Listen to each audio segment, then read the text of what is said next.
میں جو بھی کرتا ہوں صحیح کرتا ہوں، وہ لوگ جو کچھ بھی چاہے کر سکتے ہیں۔ ان جملوں میں ہم کہہ رہے ہیں جو بھی یا جو کچھ بھی، اس کے لیے آپ کو یوز کرنا ہوگا انگلش میں وٹ ایور۔ آئیے کمپلیٹ اسٹرکچر دیکھتے ہیں۔ Sentence plus what ever plus sentence. Let's see some example for better understanding. وہ لوگ جو کچھ بھی چاہے کر سکتے ہیں۔ They can do whatever they want. They can do whatever they want. میں جو بھی کرتا ہوں صحیح کرتا ہوں۔ I do right whatever I do. I do right whatever I do.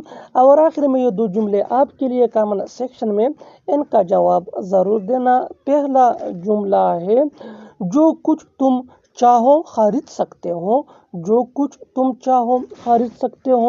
اور دوسرا جملہ ہے جو کوئی بھی چاہے تم سے مل سکتا ہے، جو کوئی بھی چاہے تم سے مل سکتا ہے۔ Subscribe to English page for more advance English sentence structure. Thanks.